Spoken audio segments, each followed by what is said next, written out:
औज़ुबिल्लाहिमिनश्शैतानिर्रजीम बिस्मिल्लाहिर्रहमानिर्रहीम। अस्सलाम वालेकुम डियर फ्रेंड्स, कैसे हैं? अल्हम्दुलिल्लाह मैं खैरियत से हूँ। आई होप आप भी खैरियत से होंगे। जैसा कि आपको पता है कि STA 301 की GDB में मैंने प्रॉमिस किया था कि हम इंपॉर्टेंट लेक्चर तैयार करेंगे, ऑब्जेक्टिव शॉर्ट लॉन्ग क्वेश्चंस हम तैयार करेंगे, एक एक वीडियो बनाएंगे किस किस की, MTS 202 की, MTS 301 की और STA 301 की। आपने बड़े कमेंट किए, लेकिन बच्चे ये देखो, जब भी मैं कोई लेक्चर देता हूँ ना, उसमें पूरी सीरीज़ मैंने कंप्लीट की हुई है। उसमें जब मैं लेक्चर देता हूँ उसमें मैं ऑब्जेक्टिव शॉर्ट लॉन्ग इंपॉर्टेंट 3 चीज़ें बताता हूँ। समझ लगी ना बात की। MTH 101 की, कैल 1 की, वो भी आपको पूरी की पूरी सीरीज़ आपके सामने अवेलेबल है यूट्यूब में। तो वहाँ पे भी मैंने इंपॉर्टेंट चीज़ें बताई हुई हैं। वहाँ पे जिनकी सीरीज़ कंप्लीट नहीं है, सिर्फ उनकी वीडियो बनाने के लिए हमने ये जो काम किया है। तो समझ लगी ना बात की। बाकियों की इंशाल्लाह सीरीज़ जो है ना, वो जब कंप्लीट हो जाएगी फिर हम ये लेक्चर नहीं देंगे ये वाला, ठीक है ना। ये इंपॉर्टेंट लेक्चर सिर्फ उनके लिए जिनकी सीरीज़ कंप्लीट नहीं हुई। चलें लेक्चर स्टार्ट करते हैं। सबसे पहले हमारे लिंक को शेयर कीजिएगा, ठीक है ना, ये मेन बात। और लाइव देखिएगा, ऑनलाइन देखिएगा, ठीक है ना। व्हाट्सअप ग्रुप्स और फेसबुक ग्रुप्स में लाजमी शेयर कीजिएगा। और लेक्चर स्टार्ट करते हैं। लेक्चर नंबर 23 में जो इंपॉर्टेंट 3 चीज़ें वो मैंने निकाली हैं। सबसे पहले जो है ना, वो प्रिंसिपल ऑफ मैथमेटिकल इंडक्शन, उसके 2 स्टेप्स होते हैं, ठीक है। नंबर 1 जो है वो बेसिक स्टेप है। वो क्या करते हैं, n आप 1 पुट करते हो या k 1 पुट करते हो। समझ लगी ना बात की। k 1 या n 1 पुट कर देते हो। दूसरे स्टेप में क्या होता है, इंडक्टिव स्टेप, उसमें आप n k पुट करते हो। देन प्रूव क्या करते हो, n k+1, ठीक है ना, n k+1। तो इट मीन कि आपको अगर वो पूछ लेता है पेपर में प्रिंसिपल ऑफ मैथमेटिकल इंडक्शन के कितने स्टेप्स होते हैं, तो 2 स्टेप होते हैं, ठीक है ना, 2 स्टेप्स हैं। और पहले स्टेप में आपने 1 पुट करना होता है, दूसरे में आपने n k पुट करके फिर k+1 आपने प्रूव करना होता है। समझ लगी ना बात की। तो उसके बाद आपके पास सीरीज़ है काउंटिंग की, सिंपल काउंटिंग की, ठीक है ना। तो वो इसकी जो आप प्रोडक्ट फॉर्म लिखोगे n × n+1/2, ये दे के ये पूछ सकता है आपको, ठीक है ना। अब देखो, अगर वो आपको ये कहता है कि आप इस सीरीज़ में 2 पुट करो। 2 पुट करने का मतलब ये होता है कि 2 तक सम कितना आएगा। देखो मिसाल के तौर पे यहाँ पे 2 लगाओ, 2 के साथ 2 कैंसिल, 2 + 1 3 आ गया। तो देखो 2 टर्म का सम उसने पूछा था, 2 प्लस कितना आ गया 1, कितना आ गया 3। तो इट मीन के आपने क्या किया, सम आपने यहाँ पे 2 लगा के यहाँ पे आपने 2 टर्म्स का सम निकाला है। समझ लगी ना बात की। 3 लगाओगे ना यहाँ पे 3, तो इसका मतलब है कि आपके पास 6 आना चाहिए। कितना आना चाहिए, 6 आना चाहिए। देखो 3 इंटू, देखो ज़रा, 3 + 1 4 को 2 पे डिवाइड करोगे कितना आएगा 2, और ये 6 आ गया। तो जैसे है देख लेते हैं। सबसे पहले तो चेक किया मैंने, पुट n = 3 लगाया मैंने। तो 3 लगाने का मतलब ये है कि यहाँ पे लगाओ 3, तो ये तो 9 आ गया। समझ लगी ना बात की। इसका मतलब है कि 3 टर्म्स तक आपने जाना है, 3 टर्म्स तक आपने जाना है। तो वो आपका कितना आएगा, 9 आना चाहिए। देखो आता है 4 और ये 5, कितना आ गया ना 9, ठीक है ना। तो इसका मतलब है कि 3 टर्म्स तक आप गए हो, तो आपका 9 आ गया। अब इस पर भी चेक कर लेते हैं। ये देखो मैंने लिखा हुआ है 2n-1, n की जगह पे आपने 1 2 3 लगाना है। तो आप लगाओ ज़रा 2 × 1, यहाँ से तो 1 आ गया, यहाँ से 4 और -3 आ गया यहाँ पे। तो और यहाँ से कितना आ गया 6 और -1 5 आ गया। तो ये लो, ये 9 आ गया। यू अंडरस्टैंड, समझ लगी ना बात की, क्लियर है। ओके, ये भी शॉर्ट और लॉन्ग में मैंने ये सारा तफसीलन बताना है आपको। इंपॉर्टेंट एक एक चीज़ मैंने करवानी है इसकी, ठीक है ना। ये तो सिर्फ ऑब्जेक्टिव है। तो उसके बाद है सीरीज़ आपके पास 1 + 2, 2 का square plus up to so on. ये क्या होता है बेसिकली, ये ऐसे है, ये 2 के अंदर लिखी गई है। ये देखो ज़रा, यहाँ पे 1 समझ लो कि 2 की पावर 0 है, यहाँ पे 2 की पावर 1 है, 2 की पावर 2 है, plus up to so on 2 की पावर n है, इक्वल टू 2 की पावर n + 1 -1, ये इसके इक्वल होता है। समझ लगी ना बात की। ये आप जर्नल याद रख लीजिएगा, पेपर में इतना ज़्यादा पूछता नहीं है, लेकिन फिर भी मैंने ये लिख दी। उसके बाद ये इंपॉर्टेंट है कि स्केयर वाली टर्म है उनका सम भी करना है। तो इसका क्या होता है जी, n × n+1, 2n+1/6। तो यहाँ पे आप क्या करो, n की जगह पे 2 लगा के देखो। n की जगह पे 2 लगाओगे ना, तो आपका आंसर क्या आना चाहिए, 2 टर्म का सम आना चाहिए, 1 और ये 4 5 आना चाहिए आपका, और 5 आएगा भी। यहाँ पे लगाओ 2 और आपका 5 आंसर आएगा। यू अंडरस्टैंड, समझ लगी ना बात की। अब उसके बाद थोड़ी सी ना डिवीजन वाली सीरीज़ है, 1/2 + 2 plus 1/2 × 3 plus up to so on. ये देखो 1 1 2 2 3। तो यहाँ पे क्या आएगा, n × n+1, एक n है, दूसरा उसमें एक ऐड हो रहा है, एक उसमें क्या हो रहा है, ऐड हो रहा है, प्लस हो रहा है, ठीक है ना।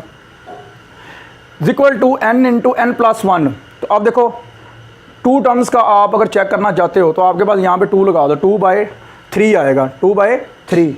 तो आप इसे चेक कर लेना कि आपकी 2 टर्म्स का जो सम आएगा वो क्या आएगा, 2/3 आएगा। ठीक है, एलसीएम लेने के बाद यहाँ पे एलसीएम लेने के बाद आपके पास आएगा 2/3। समझ लगी बात की। डी मॉर्गन्स लॉ क्या है वो आपने छोटी क्लासेस में पढ़ा है, 6-7 से पढ़ रहे हैं हम, 5 से। तो ए यूनियन बी का कॉम्प्लीमेंट इक्वल टू, यूनियन है तो यहाँ पे आपने इंटरसेक्शन कर देना है, तकाते कर देना है, तो इसका अलग अलग कॉम्प्लीमेंट हो जाएगा। अगर तकाते है मतलब इंटरसेक्शन है तो आपने इसका यूनियन कर देना और अलग अलग कर देना। यू अंडरस्टैंड, समझ लगी ना बात की। चलें आगे देखते हैं फिर बाद में। जी डियर स्टूडेंट्स, अगर हम आगे बात करें तो आपके पास है लेक्चर नंबर 24, उसमें इंपॉर्टेंट चीज़ें कौन सी करने वाली हैं वो हम डिस्कस कर लेते हैं।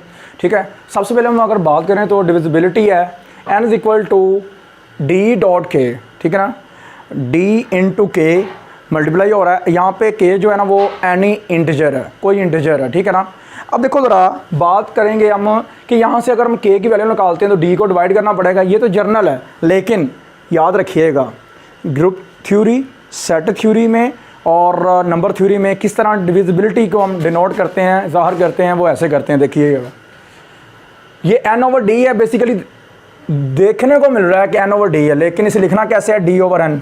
ठीक है ना, ये डिविजिबिलिटी है। ध्यान से मरूजी में पूछा होता है उसने कि डिविजिबिलिटी को हम कैसे डिनोट करते हैं या कैसे लिखते हैं या कैसे शो कर सकते हैं। ठीक है ना, तो ये k इज़ एनी इंटीजर। ठीक है ना, k इज़ एन इंटीजर या एनी इंटीजर। ठीक है ना, उसके बाद है आपके पास दूसरा, पहली ऑब्जेक्टिव ये हो गई, दूसरी ये कि 0 का फैक्टोरियल इक्वल टू 1 का फैक्टोरियल और इक्वल टू 1। ये डिटेल में जाने की ज़रूरत नहीं है, यहाँ पे आपको आपने फर्स्ट ईयर में, ठीक है ना, फर्स्ट ईयर चैप्टर नंबर 7 में वहाँ पे बड़ी डिटेल के साथ वहाँ पे प्रूफ एग्जांपल दी हुई है। ठीक है ना, वहाँ से आप गो थ्रू कर सकते हो। ओके हो गया। उसके बाद सीक्वेंस। सीक्वेंस क्या होती है, सीक्वेंस की आपके पास 3 टाइप्स होती हैं। नंबर 1 आपके पास अर्थमेटिक प्रोग्रेशन जिसे कहते हैं, अर्थमेटिक सीक्वेंस, ज्योमेट्रिक सीक्वेंस और हार्मोनिक सीक्वेंस। समझ लगी ना बात की। तो यहाँ पे अगर हम बात करें सिंपल सी, मैं मतलब कि आपको टाइप्स बता रहा हूँ। सीक्वेंस तो बहुत ज़्यादा होती हैं, ठीक है ना, bounded sequence, unbounded sequence, infinite sequence, ठीक है ना, फाइनाइट सीक्वेंस, बहुत ज़्यादा अल्टरनेटिव सीक्वेंस। तो यहाँ पे सिंपल बात हो रही है। ठीक है ना, सुनने वाला लेक्चर ये ना कह रहा होगा सर ने तो सीक्वेंस बताई 3 है। ठीक है ना, मुझे पता है, लेकिन बस हैंडआउट्स के हिसाब से मैं बता रहा हूँ। ठीक है ना, चलें, एक ऐसी सीक्वेंस, ठीक है, तो मतलब कि यहाँ पे सिर्फ सीक्वेंस की बात हो रही है, सीक्वेंस और सीरीज़ की, बस। यहाँ पे टाइप्स की बात आगे लेक्चर में होगी 25-26 में। ठीक है ना, अब देखो ज़रा, जब कॉमाज यूज़ किए जाएं, टर्म्स के बिटवीन कॉमाज यूज़ किए जाएं, कॉमे यूज़ किए जाएं, तो देन हम उससे कहते हैं कि ये सीक्वेंस है। अब टाइप्स पता नहीं कौन सी है, कौन सी सीक्वेंस, अभी इसके ऊपर हम डिस्कस नहीं कर रहे। तो इसकी एग्जांपल 1 2 3 4 5 6 अप टू 7 कॉमे लगे हुए हैं ना। इसी तरह ही अगर सीरीज़ की बात की जाए तो कॉमाज ख़त्म करके प्लस लगा देने हैं, कॉमाज ख़त्म करके क्या करना है, प्लस लगा देने, ये सीरीज़ बन जाएगी। अंडरस्टैंड, समझ लगी ना बात की, आई होप समझ लगी होगी। जी डियर स्टूडेंट्स, अगर हम आगे बात करें तो आपके पास है लेक्चर नंबर 25, जिसमें हम डिस्कस करेंगे बहुत ज़्यादा इंपॉर्टेंट चीज़ें। ठीक है, और बहुत ही मेरी नज़र में लेक्चर नंबर 25 इंपॉर्टेंट है।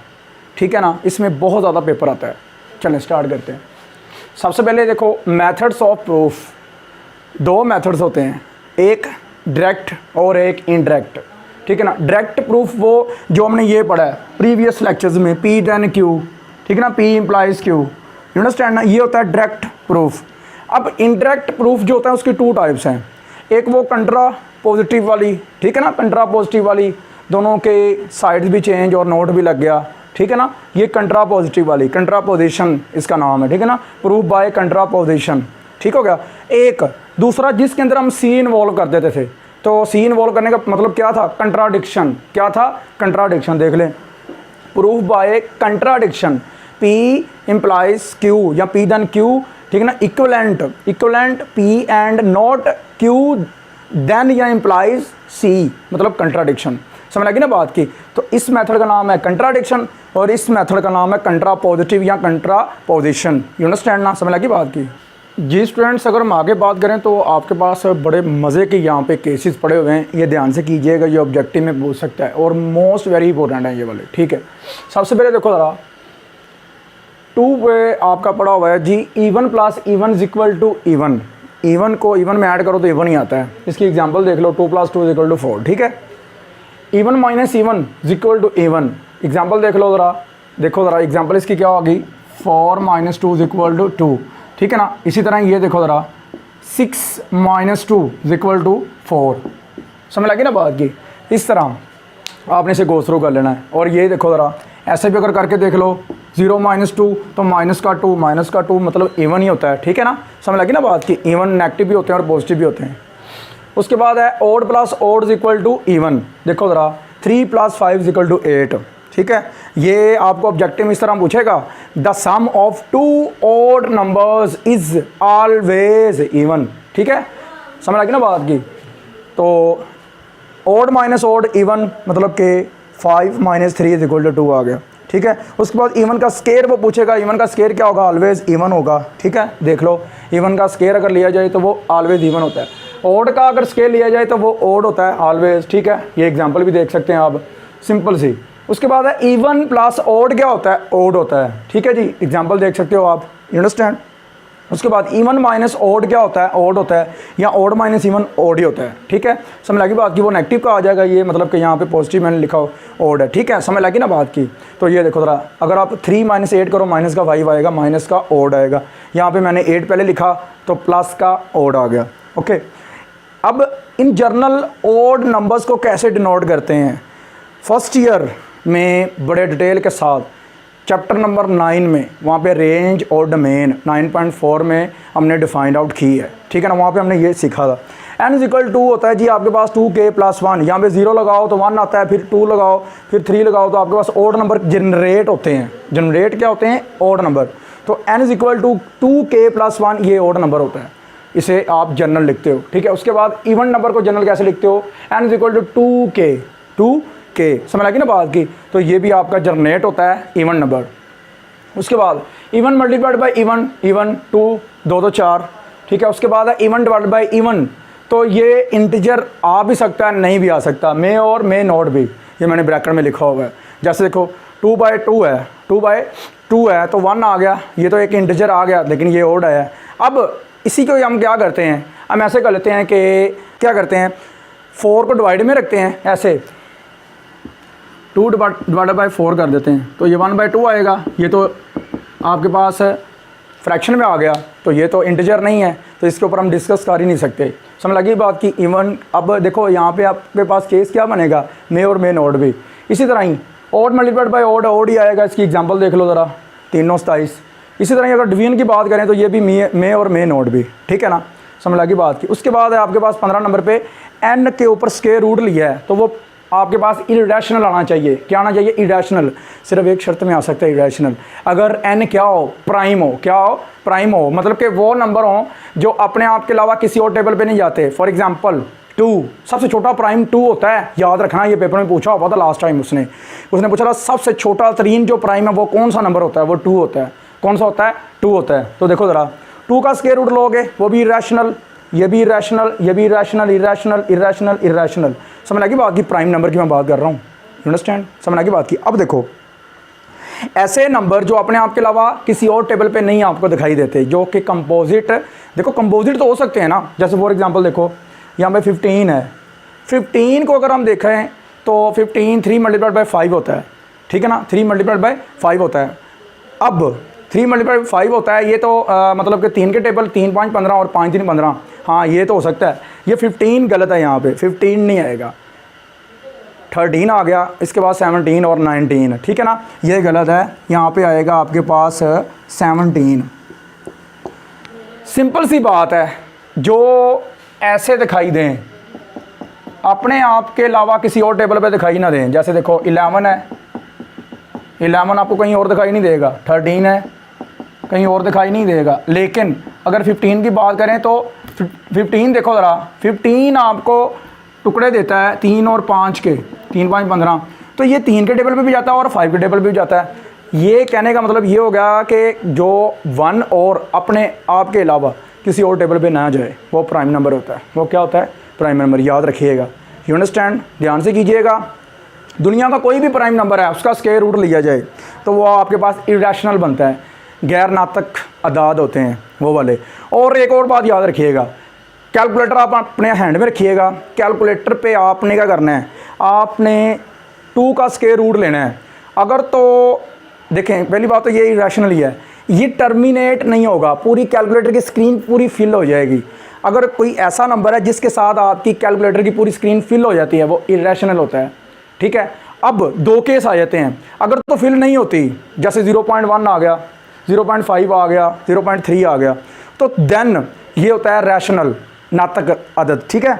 अब अगर तो ऐसे आता है, फॉर एग्जांपल 0.111111 0.333, तो फिर भी ये रैशनल होता है, नातक होता है, चाहे ये टर्मिनेट नहीं हुआ, पूरी स्क्रीन ही भर गई है, लेकिन रिपीटिंग में चला गया, ये समझ लगी ना बात की, ये रिपीट हो रहा है, रिपीट होने वाला भी रैशनल होता है, रिपीट होने वाला भी रैशनल मतलब कि नातक होता है। यू अंडरस्टैंड, समझ लगी बात की। छोटी छोटी चीज़ें हैं ये, यहाँ से आपने करनी, मैंने कहा था ना एग्जाम्पल, जो लेक्चर नंबर 25 है, ये आपकी बहुत ज़्यादा हेल्प करेगा फेनोटम के लिए, यहाँ पे आपको ध्यान से करना पड़ेगा, ठीक है ना, तो आपको वहाँ पे फ़ायदा भी होगा। You understand.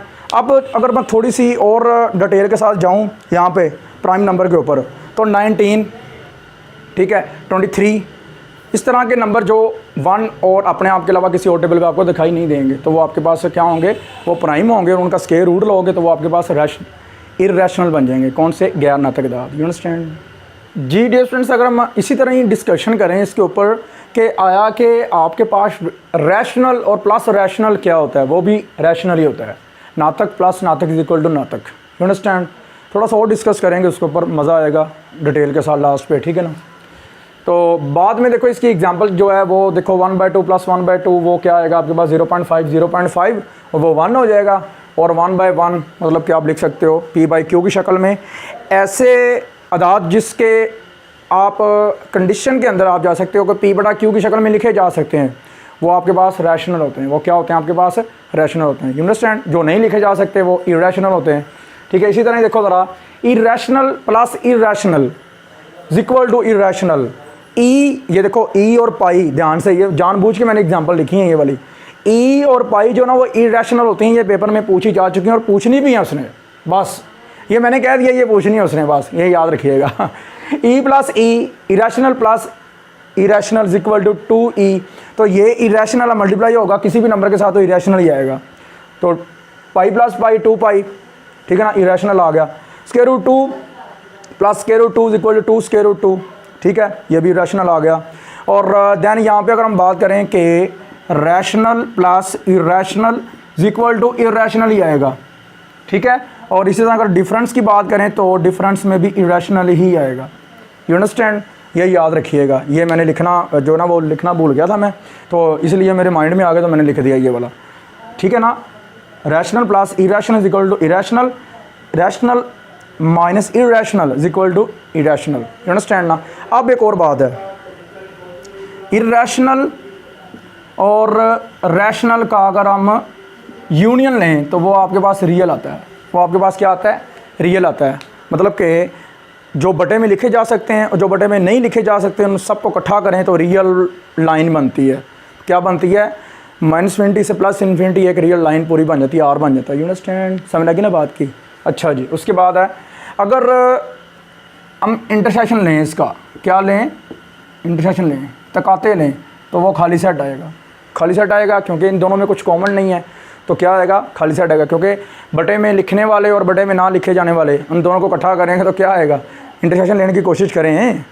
यूनियन लेंगे तो वो तो खुद सेट एक पूरा आर बन जाएगा, रियल लाइन बन जाएगी। समझ लगी ना बात की। तो अदरवाइज़ आपके पास खाली सेट बनेगा अगर आप उसका इंटरसेक्शन लेते हो, तकाते रहते हो। यू अंडरस्टैंड ना। अब उसके बाद आपके पास है 18 नंबर पे कि दो नंबर हैं आपके पास रैशनल, आर और एस, उनके दरमियान में एक पक्का एक नंबर ज़रूर, एक नंबर पक्का ज़रूर जो है ना वो रैशनल पड़ा होगा।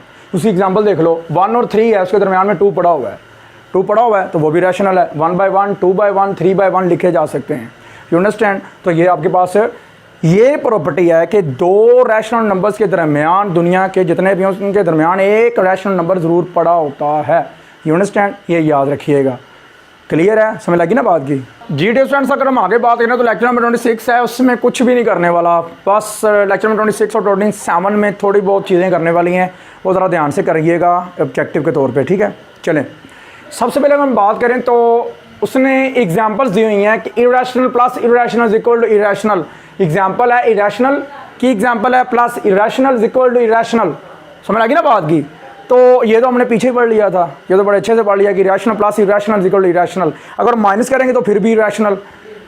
अब देखो ज़रा, ये नीचे वाली एग्जाम्पल भी मैंने अपने पास से कोड की है, ठीक है ना। उसके बाद है प्रूफ ऑफ कंट्राडिक्शन। मज़े की चीज़ यही है, प्रूफ ऑफ कंट्राडिक्शन क्या होता है, इसके बारे में मैं आपको बात बताता हूँ।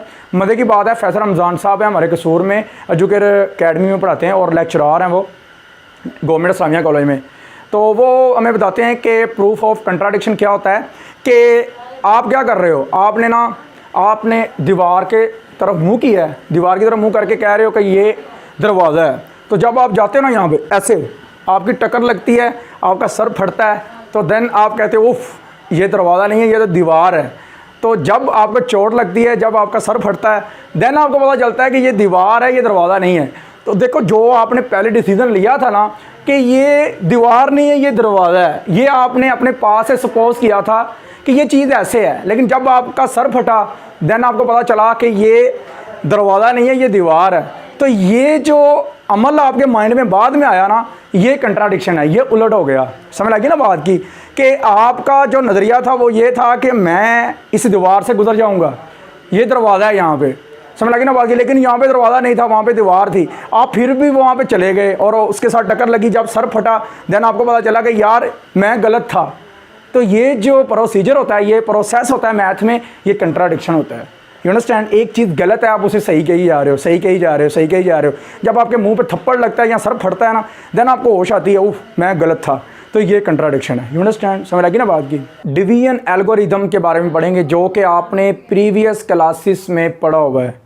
वहाँ पे आपने सिर्फ रूल सीखा कि किस तरह लॉन्ग डिवीजन करते हैं, लेकिन नेम आपने सीखे होंगे। जिन्होंने अच्छे स्कूल से मैट्रिक किया था उनको तो सारा पता होगा, और जिन्होंने मेरे जैसे स्कूल मतलब गवर्नमेंट से किया, खुद ब खुद स्टडी करनी पड़ती है ना गवर्नमेंट स्कूल में, तो उनके लिए चलो मैं आज उनको बता देता हूँ, क्योंकि मैंने भी बाद में सीखा जा आगे बीएससी में ग्रुप थ्योरी के अंदर, ठीक है ना। चले सबसे पहले देखें ज़रा, इसे कहते हैं डिवीजन एल्गोरिथम या लॉन्ग डिवीजन मेथड, ठीक है ना। क्वेश्चन रिमाइंडर थ्योरम भी इसे कहते हैं, इतने नाम है इसके, ठीक है। सबसे पहले हम कॉन्ट्री एग्जाम्पल की बात कर लेते हैं कि 5 को डिवाइड करना है आपने 2 पे, तो किस तरह करोगे देखो ज़रा ध्यान से।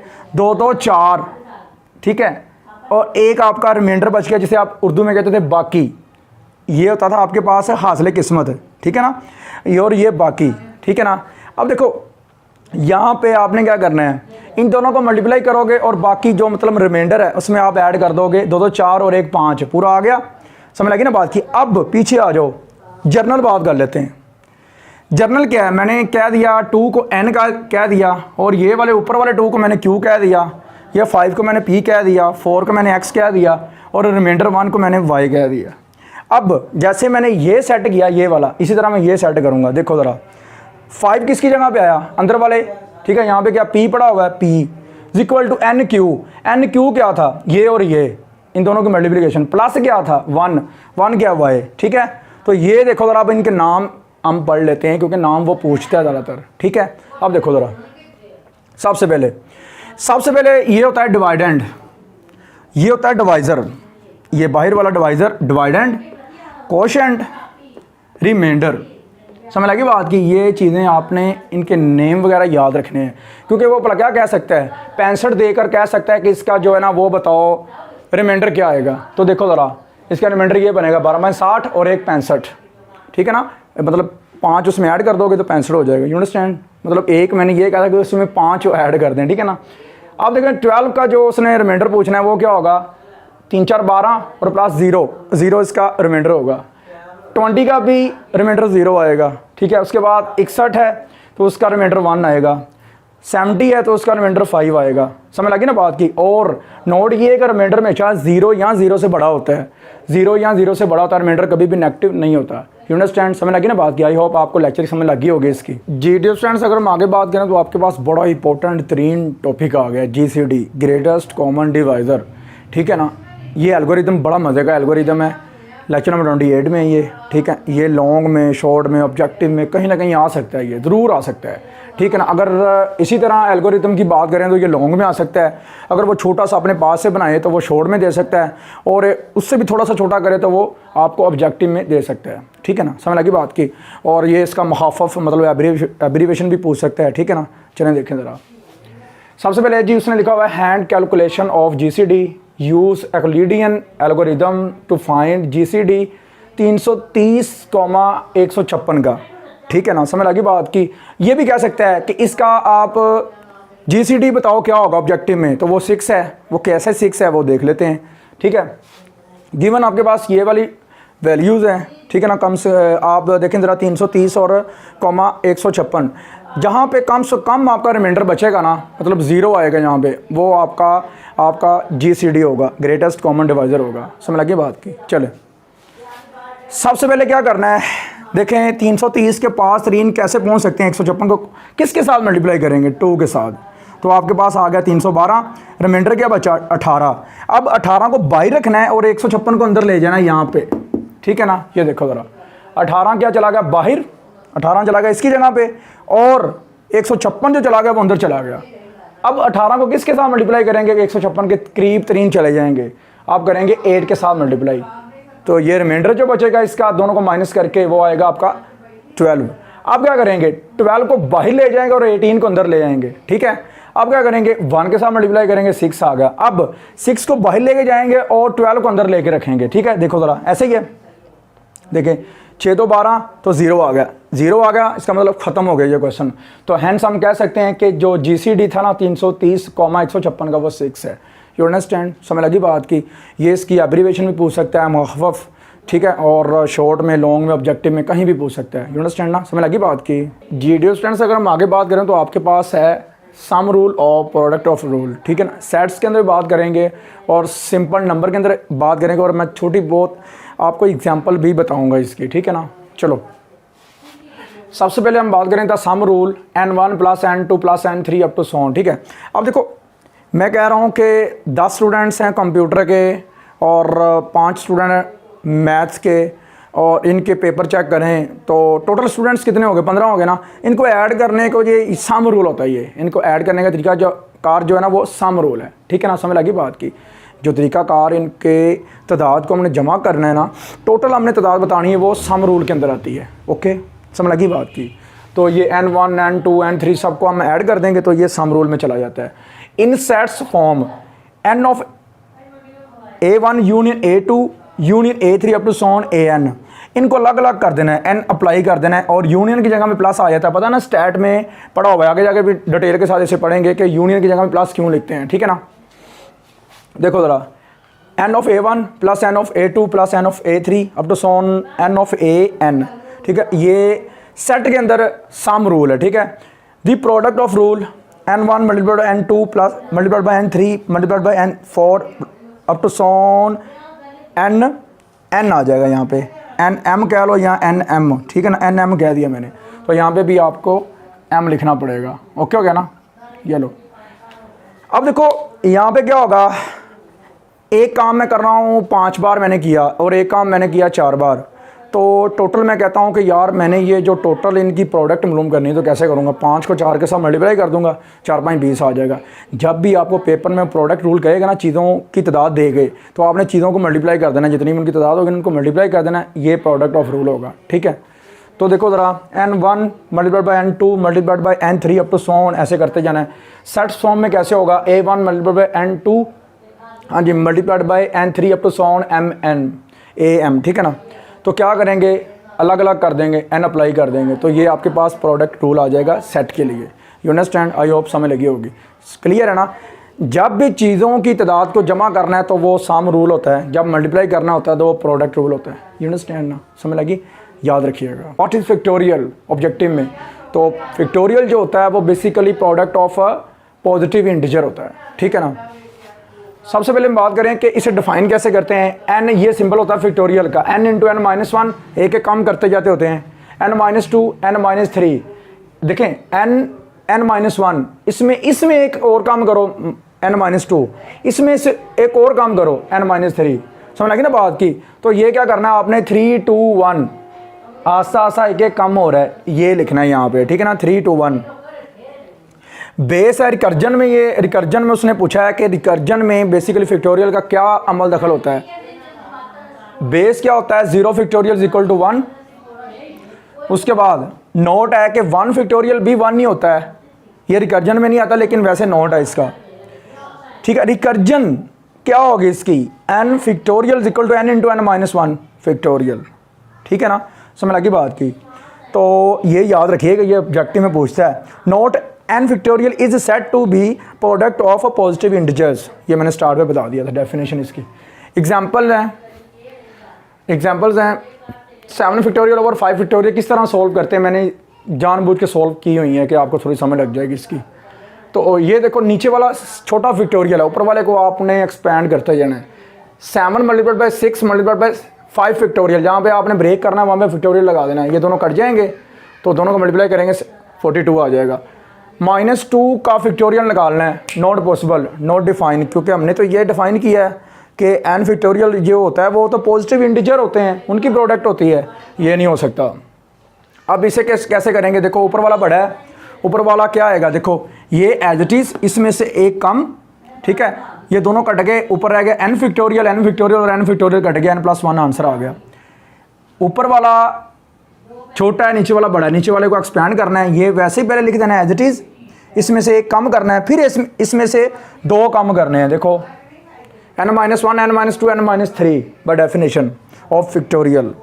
तो देन देखो ज़रा दोनों कट जाएंगे, n रह जाएगा, यहाँ पे रह जाएगा n-1, n-1, ये देखो यहाँ पे फैक्टोरियल लगा देना है क्योंकि यहाँ पे ब्रेक कर दिया है। n-1 फैक्टोरियल ऊपर और नीचे से कट गया, नीचे से रह गया n इंटू n+1, दोनों को मल्टीप्लाई कर देंगे तो n को मल्टीप्लाई करोगे क्या आएगा, n का स्क्वायर +1, ऊपर 1 आएगा एज इट इज़, वैसे ही समझ लगी ना बात की। तो ये वाला जो लेक्चर है बड़ा इंपॉर्टेंट है, ध्यान से करिएगा, और इसमें बड़ी बड़ी चीज़ें मैंने अभी करवानी है, समझानी है।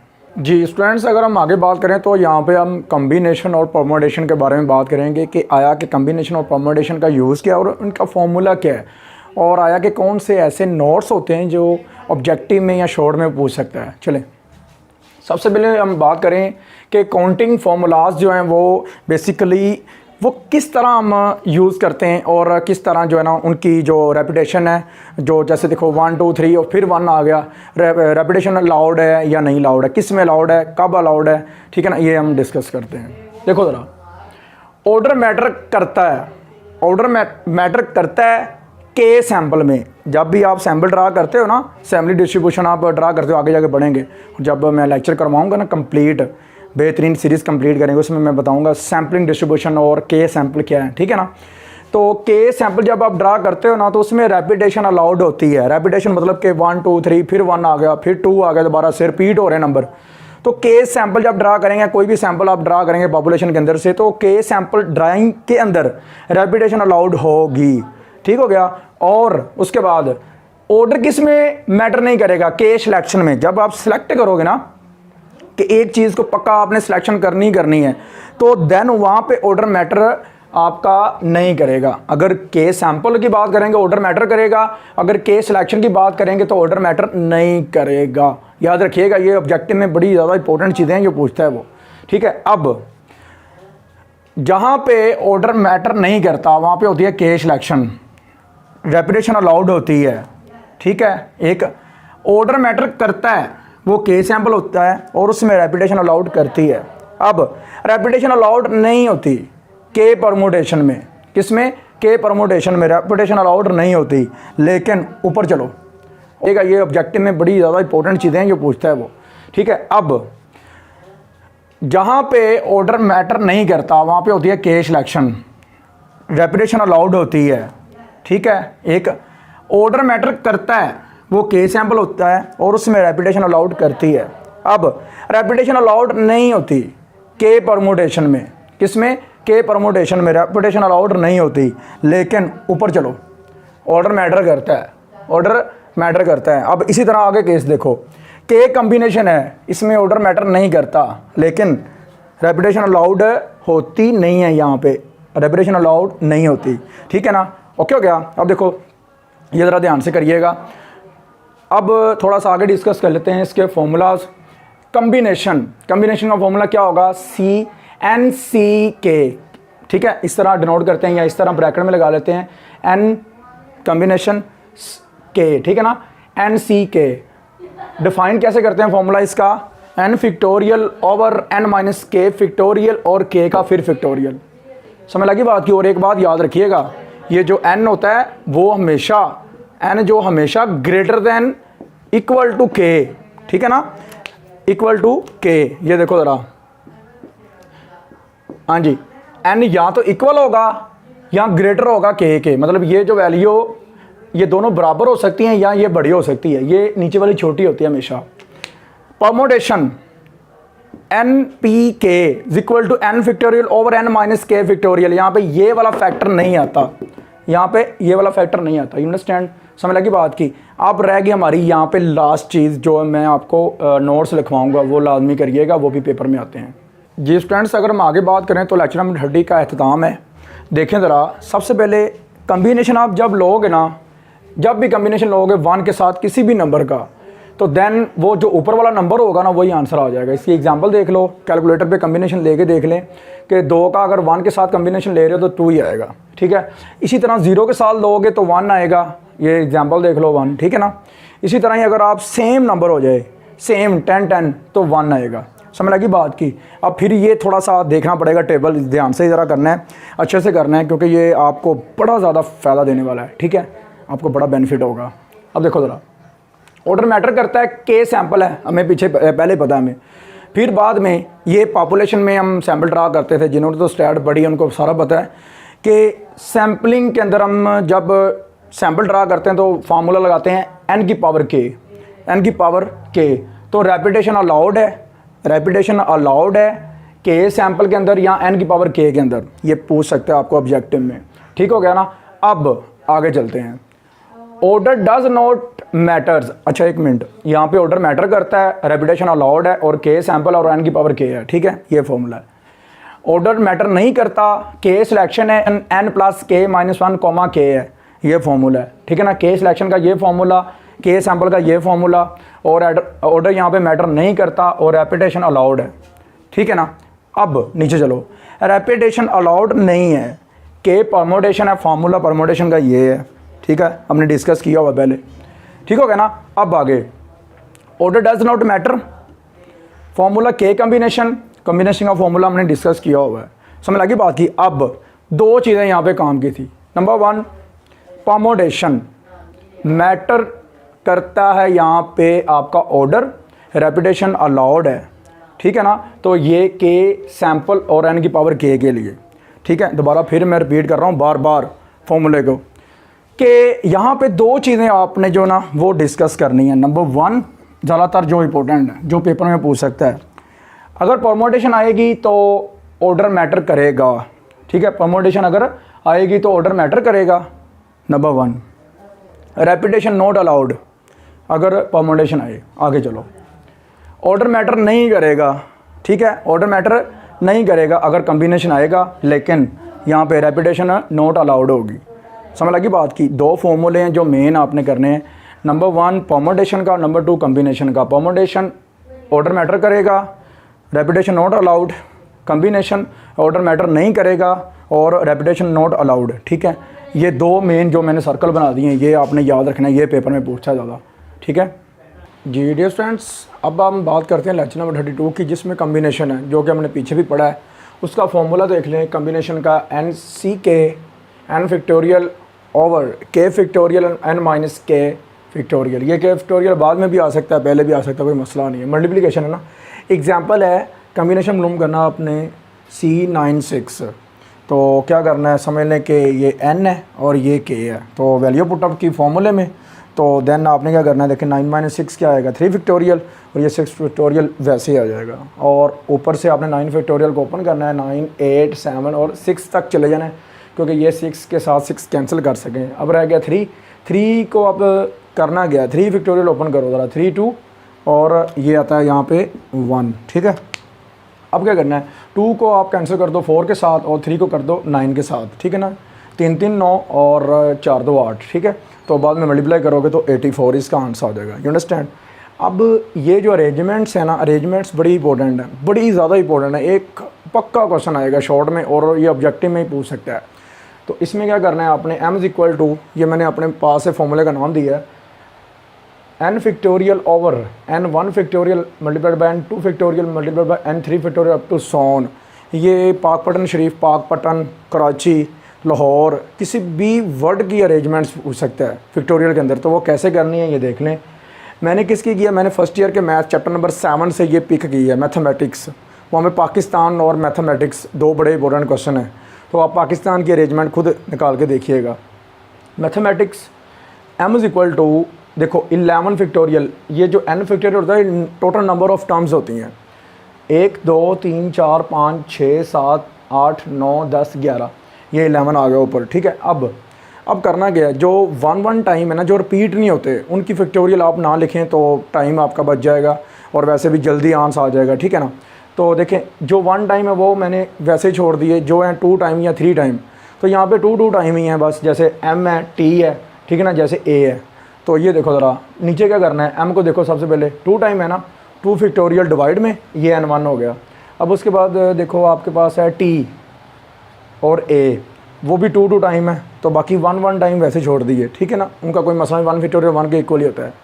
तो बाद में क्या करना है, 11 को आपने ओपन कर देना है। 11 को कैसे ओपन करना है, 11 फिक्टोरियल को 11 10 9 8 7 6 5 4 3 2, और मतलब 1 तक नहीं गए, 2 फिक्टोरियल तक रहने दिया, क्योंकि बटे में 2 फिक्टोरियल ऑलरेडी पड़ा हुआ है, कटिंग करनी है।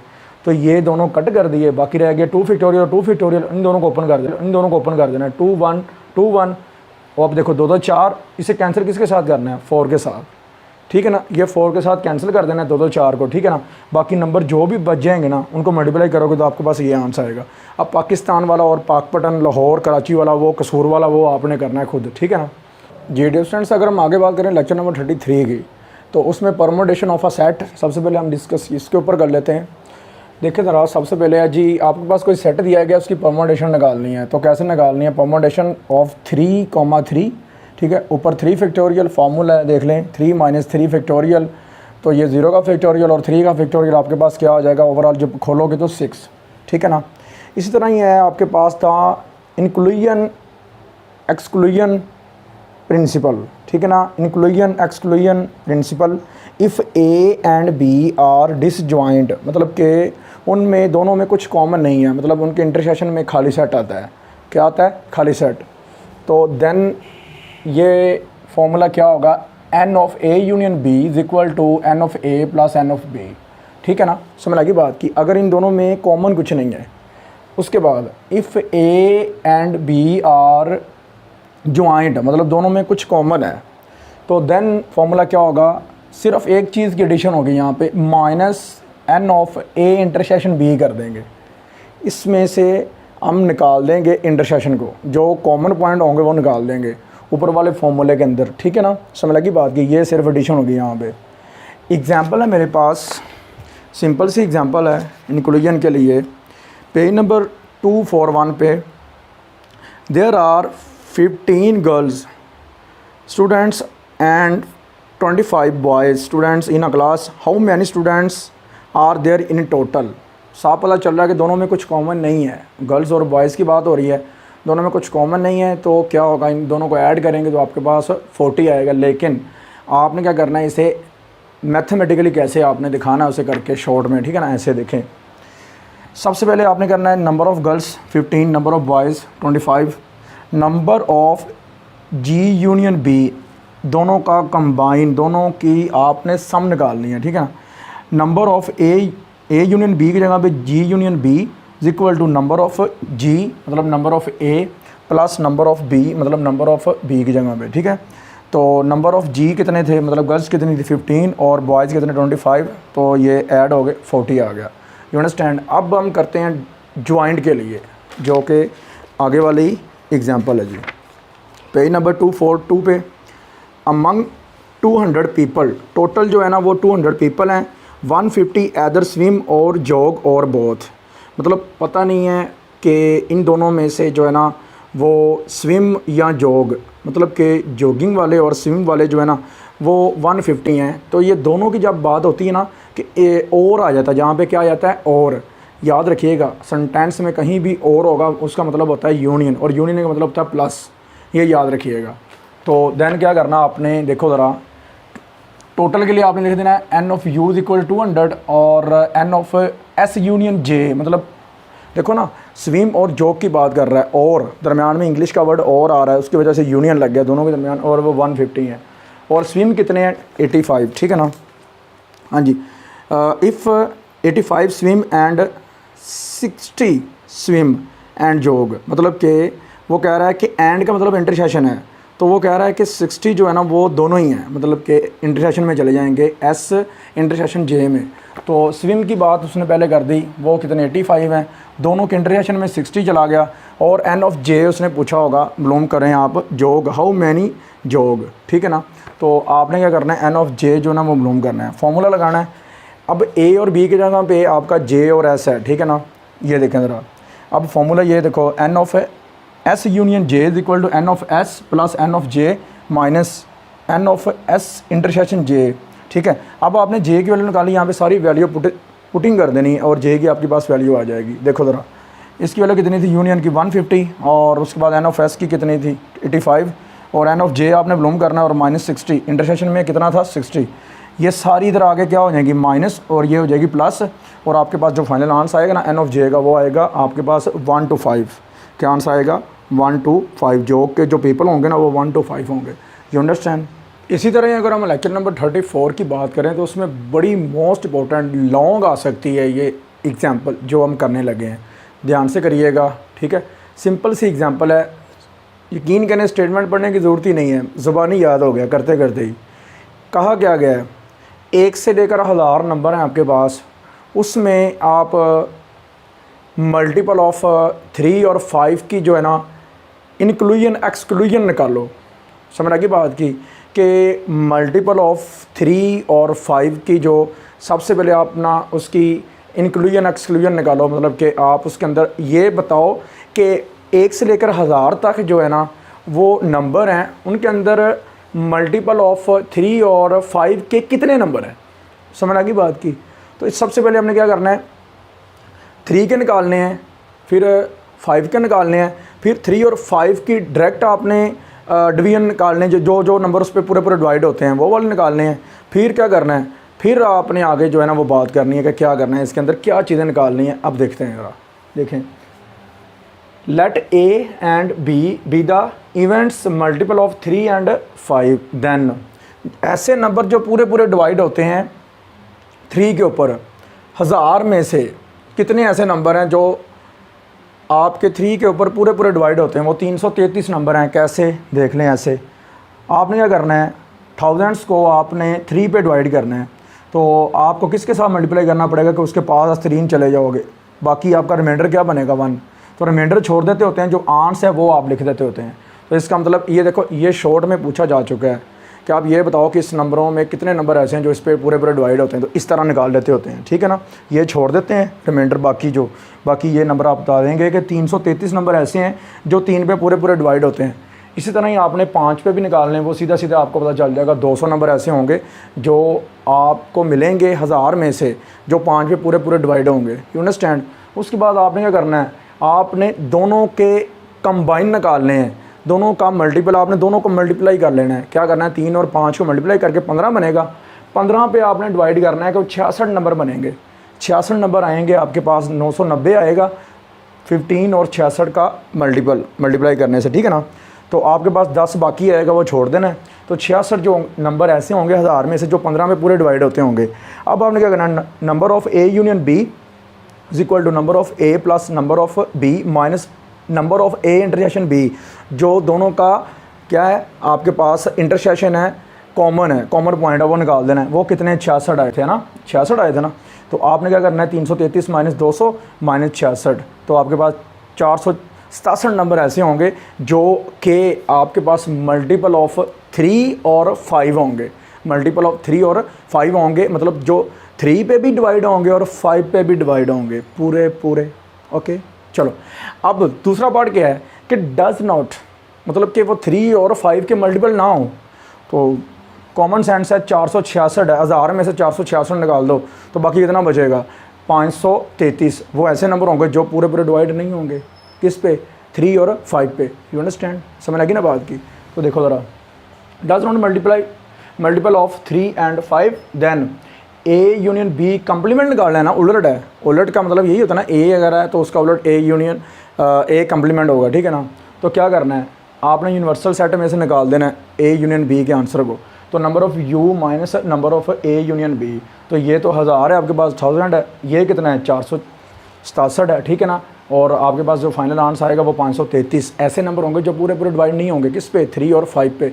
यू अंडरस्टैंड, समझ लगी ना बात की। जी डियर स्टूडेंट्स, अगर हम आगे बात करें तो लेक्चर नंबर आपके पास है 35 से लेकर 38 तक।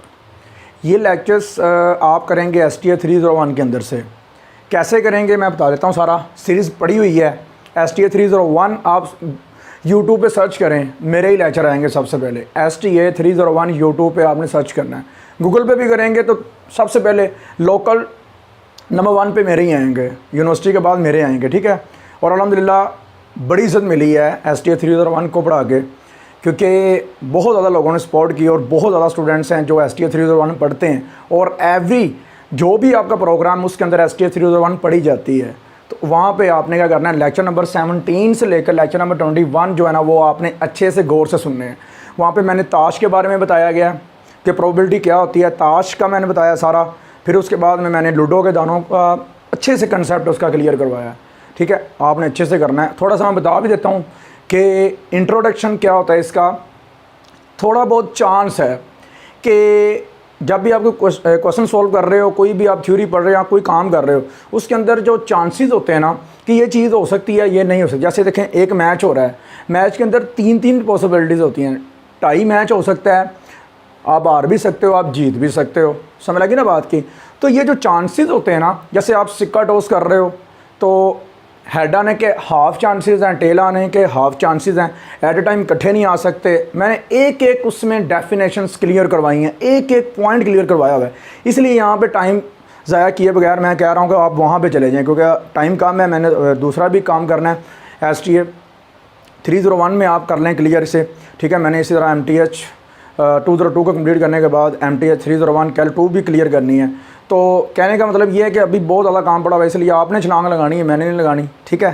तो आप STA 301 में चले जाएं, वहाँ पे आप जाके करिएगा, ठीक है, लेक्चर। और थोड़ा सा मैं आपको थोड़ा बता भी देता हूँ, इसका इंट्रोडक्शन दे भी देता हूँ, एक एग्जांपल दे देता हूँ कि देखें मेरे पास अगर एक सेट है, उसके अंदर मैंने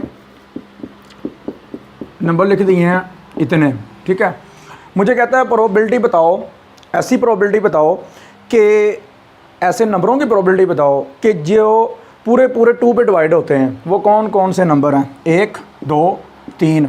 तो मैं क्या करूँगा, मैं प्रोबेबिलिटी निकालूंगा उसकी। Probability of A is equal to total कितने हैं 6 को बटे में लिखूँगा। और कितने नंबर हैं जो 2 पे पूरे पूरे डिवाइड होते हैं, 3, वो मैं उनकी तादाद ऊपर लिखूँगा। तो ये होती है प्रोबेबिलिटी, समझ लगी ना बात की। सिंपल सा कंसेप्ट है प्रोबेबिलिटी का। जी फ्रेंड्स, अगर हम आगे बात करें तो आपके पास है next lecture number 39 introduction to graphs, ठीक है। टर्मिनोलॉजीज़ हैं वो देख लेते हैं कि इसके अंदर क्या क्या हमें सीखने को मिलेगा। पहले ग्राफ की बात कर लेते हैं। हमेशा बात याद रखिएगा कि एक एज जो है ना, एक एज एक वर्टिस से भी मिलकर बन सकता है अगर वहाँ पे लूप बनती है। लूप क्या है वो बता देता हूँ।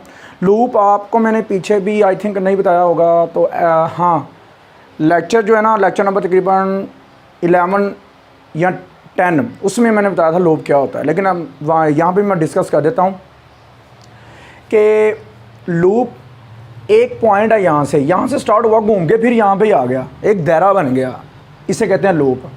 तो एक वर्टिस है सिर्फ V3, तो ये देखो ये घूम के फिर यहाँ पे आ गया, तो इसका एज बना है E6। तो इसका मतलब है कि एक वर्टेक्स से भी आपका एज बन सकता है। लेकिन याद रखिएगा 1 या 2, तो ये देखें V1 और V2 वर्टिस हैं किसके, E1 के, तो ये एज इसका बन गया। समझ लगी ना बात की। चलें अब क्या करते हैं, थोड़ा डिस्कस कर लेते हैं इसके ऊपर ही। एन एज कनेक्ट्स एदर 1 और 2 vertices called its end points. हम एज देखो ना, एज के जो ये वाले वर्टिस हैं इन्हें हम एंड पॉइंट्स कहते हैं, V1 और V2। ओके गया, यही बात सारी उसने लिखी हुई है। उसके बाद है दूसरा point, an edge with just 1 end point is called a loop, जो मैंने पहले आपको बता दिया वही आ गया।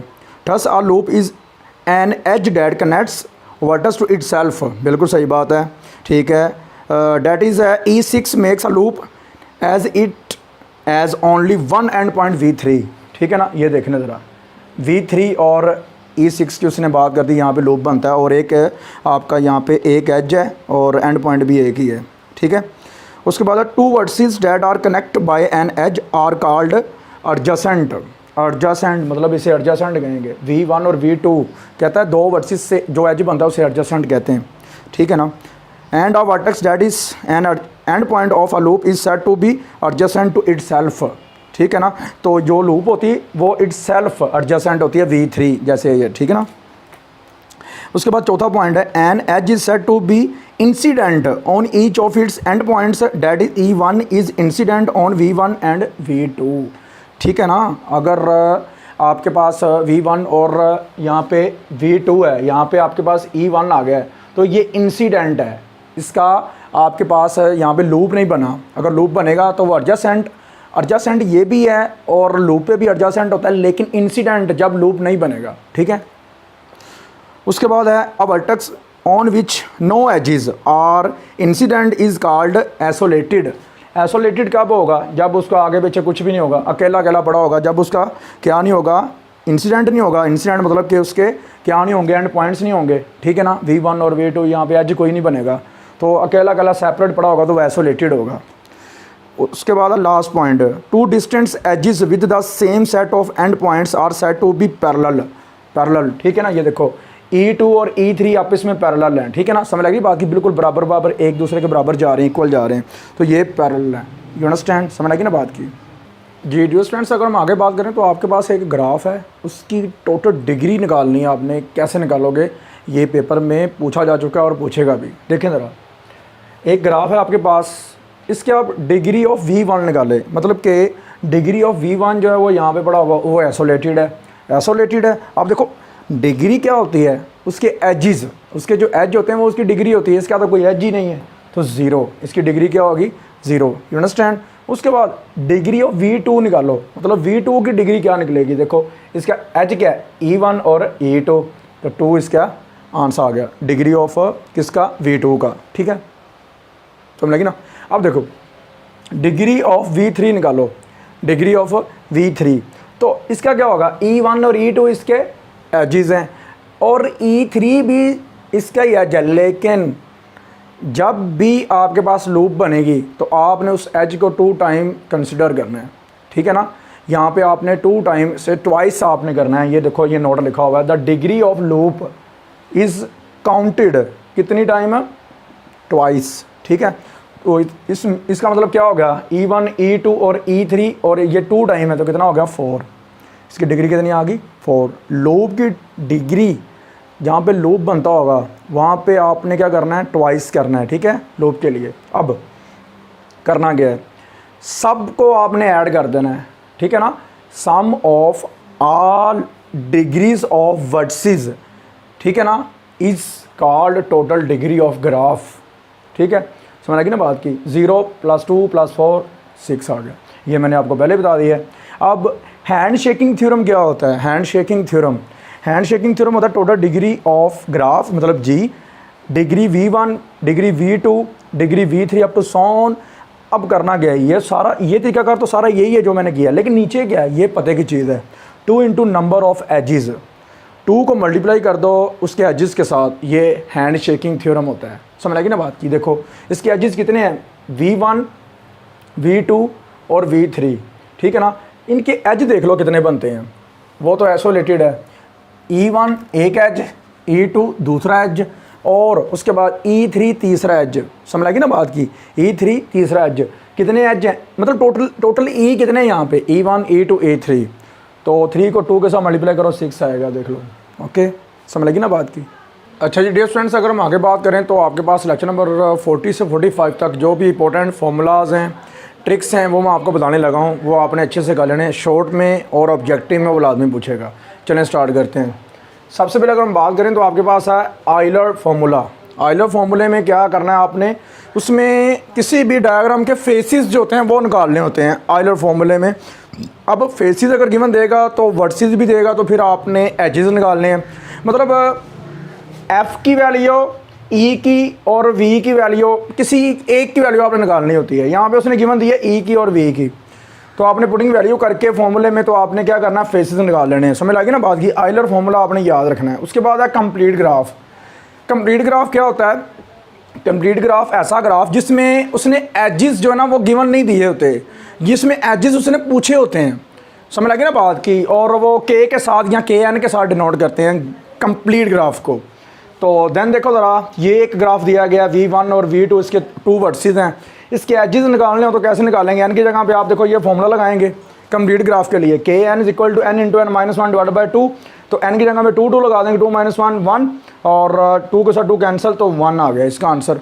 तो इसका मतलब इसका देखो वर्सेस 2 और एक एज, इसका एक ही एज बनेगा ना E1।